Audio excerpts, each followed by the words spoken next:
маргааш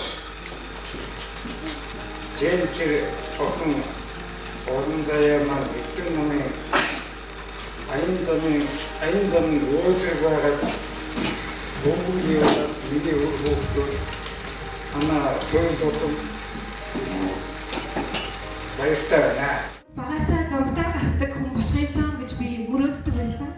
Тэр мөрөөдөл маань биелээ авч би оюутныхаа ширээнээс сэтгүүлч хэмээх одоо эрхэм мэргэжлийг эзэмшээд телевизийн салбарт өөрийгөө сорж эхэлсэн, суралцаж эхэлсэн. Тэрний маань гавьяа өнөөдөр 1001 дэх болцоо гэдэг та бүхний гар дээр та бүхний ариун бэлмэд дэлгэтгэхэд бэлэн болсон юм аа. Надад үнэндээ одоо 600 шүлэг өгд юм билээ.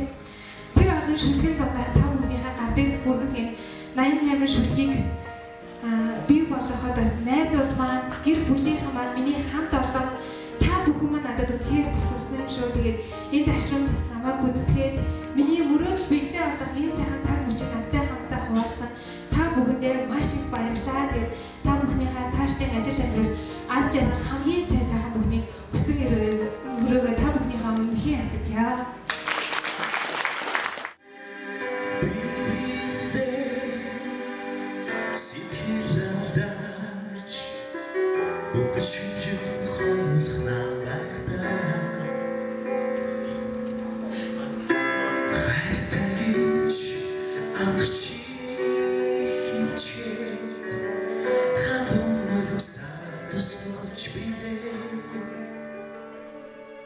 Өнөөдөр одоо цаашлах уран бүтээлийн үзгэн хурц бүгэн зэтсэн.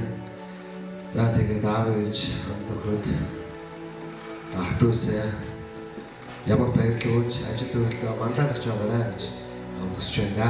Шагнар нь үнэхээр ажилтай амьдралтай ажил үйлсэнд сайн байх нь бол багш хүний ганц бахархал байдаг. Ер нь үзэг цаас хоёрыг нийлүүлж уран үнээр утгын уяныг илэр хийдэг тэр авьяас бэлэг бол хүн болгонд за яаж хүн болгон хийгээд байдаг гэж бишээ. Зохиолч Яруу найраг сэтгүүлчид бол нийгмийг нэг алхмын өмнө явж нийгмийг соёнгийгэрүүлж нийгмийг түүчилж явдаг юм шиг. Тиймээс үндсэндээ бол өнөөдөр дараагийн шангийн салбарт математикийг оруулаагүй гэрнээ орон зохиолчдыг оруулсан байгаа шүү дээ.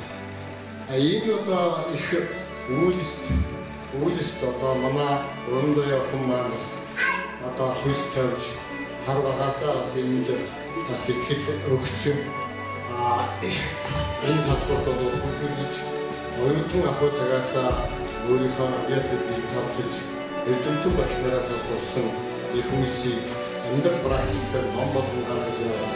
Энэ үйлсийн баярлалаа.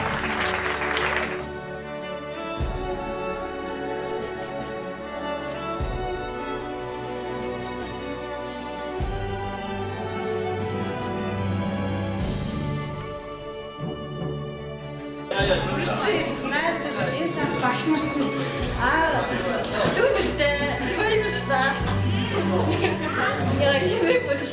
Баярлалаа.